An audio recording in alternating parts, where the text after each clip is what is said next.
So hello everyone and welcome to another episode, exciting episode of Coffee Time with Father Sam. Now I am going to be going out into my backyard here on this beautiful morning. The sun is out, it's still a little bit hazy, but I want to show you some of my plants back here. And to be honest, I don't know much at all about plants or flowers. I don't even know their common names, let alone their scientific names. But what I want to talk about today is life, right? And plants, of course, are the way that we are able to get the energy from the sun into us. Think about that the sunlight and that energy is the source of our life here. So I'm going to try to show you some of the plants that are around here, and I think I'm going to need to work on my garden. So let me try to turn the camera around. And if you guys know any of these names, maybe you can put them in the comments and you can tell me what they are. Well, of course, I can see this is kind of a dead rose bush. Ooh, I need to work on that. Yeah, so if you want to think that's, it's not very, it doesn't look very healthy there. We got some ivy on the wall. I think that's what's called ivy. Again, this is my backyard. Let me go through a little path here. This is kind of pathetic. I need to really start to work on this, but these are all in the shade, if you notice. There's a lot of shade back here, so it's probably hard for the plants to flourish if they don't have the life here. So I'm going to come over here near our statue of St. Anthony of Padua. We have some more, kind of like an English garden setting here. We got a nice tree. Again, I have no idea what that tree is called. We have another big, very lovely tree, a lot of shade. So it's good for sitting back in comfort, but I like this plant here. This is some sort of palm tree. And then there's some sort of ivy with some flowers back there. So you can see in the grass. So again, the energy that is generated in the sun, through all of its reactions, all millions of miles away, that energy through light comes down, absorbed into the plants. The plants have this way to capture that energy and to make food that we eat to give us energy. So we would say that the sunlight is maybe the preeminent source of life. So think about that word preeminent, foundational. That without the sunlight, the plants could not come about, right? We wouldn't have plants. Now, yes, sure, we need the seed, we need the soil, we need the water, you need the air, right? You need, I guess the plants take in the carbon dioxide. You need the tending, which I'm not doing back here, which I probably should do. It's probably not the right time of year to get started on that. But yeah, you need those things. Those are important for the flourishing of the plant to be able to bear the fruit or to really grow, right, and thrive.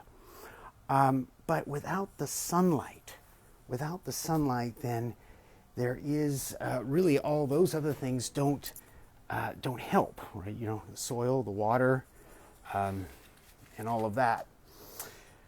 So just like human flourishing and tranquility, in order for that to happen for a person, they need to first be alive, right? In order for us to have flourishing and have that tranquility, we need to be alive. And so that's why life is a preeminent foundational right. Now, there are other necessary rights, of course, right to food and water, decent housing, medical care, education, fair treatment of the law, to be treated equally. But none of those other rights can be used or exercised if there's not the right to life. Now, what I'm proposing here may not be a very perfect analogy, but I hope it gives you some idea that life is fundamental. And so we are, my brothers and sisters, receiving our 2020 ballots this week in the mail. Now, I humbly ask you first to prayerfully consider how you will cast your all-important vote, and to think about how best you can defend the most basic fundamental right, the right to life. Now, I've put together on our website, I was working on it last night, a special page called On Voting as Catholics, or About Voting as Catholics, and it's under the News tab. So you can go to our website under the News tab and find that. And I ask you to take a look at those 5 points that I've offered for your thoughtful consideration. And there's also a really good and thorough voter's guide for serious Catholics that you can download. Now, we should be asking ourselves when we are casting our vote for ballots and or for candidates, how we can best promote the culture of life and protect innocent human life, the innocent human life of our dear brothers and sisters who are vulnerable. And we need to protect them from the threats of abortion, of euthanasia, of physician-assisted suicide. Again, because without life coming first, all other important and necessary human rights cannot be exercised. Now, along these lines, the bishops of California have asked us to vote no on Proposition 14.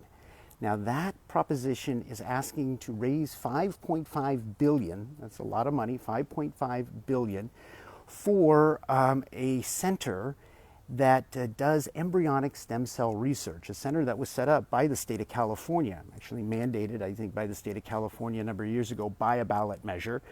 But sadly, this group takes embryos, human embryos, and does experiments on them. They actually take out parts, genetic material, stem cells, to use and to try to develop some sort of medical treatments for many diseases.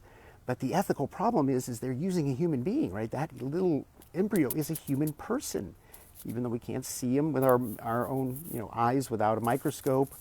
They don't have the same maybe features that we have as in our body, but they have bodies. They're cells. Those cells are dividing. They're growing. And they are a human person. They have a human soul made in the image of God, but they're being sacrificed. They're being killed so that we can find new treatments using their body, really using their body parts. When you think about it, they're taking them stem cells, and then the embryos die. And so the bishops of California have told us, please vote no on 14. Now, when we have the right and ordered understanding of how God gave us both faith and science as a way that we can see him more clearly, to see his presence, to know his works, and to know that his works in the amazing gift of human life, we can then have a greater awe and wonder of each and every human person. I think when we use both faith and science for that, because we know by the truth of our faith, the light of faith, the why we exist, right? We exist to be in the image and likeness of God, right? To be with him forever, to share in his eternal life. And from the light we see from the physical sciences, from biology, we can see, and even, all the sciences, all the physical sciences, we come to know the how God created the human person. We get to study his handiwork. So both faith and science give us the full understanding, the light of the truth of who we are and who everyone else is. So faith and science, we come to know the importance and the urgency to do everything we can. So with faith and science, to do everything we can to protect and nurture and promote the gift of human life, right, from the moment of conception to natural death. Now, to understand a little more about this beautiful relationship between faith and science, to be awed and wondered by the splendor of the truth, we have here at St. Joseph's our Faith and Science Conference, fast approaching. It's going to be this Saturday, October 10th, 10/10/20 at 6 p.m., starting at 6 p.m. It'll be free, live streamed, online, Faith and Science Conference, Seeing God in the Light of Science. And our speaker is Stacy Trasankos, and she is a Catholic scientist, a mother of 7, and she's written a book called Particles of Faith, and a number of other books as well. And will be our speaker at the conference. So please register by or on our website, stjmod.com. Those who register are eligible to win one of 6 books of the Particles of Faith by Stacy Trasankos. So please register, and look forward to having you there. Please like and share this video. Share and like, and I'm going to kind of walk over here as you do that. And I think you could probably click that share button and that like button faster than I can take my sip of coffee. Again, that's some good coffee. So have a beautiful and wonderful day. God love you, and God bless.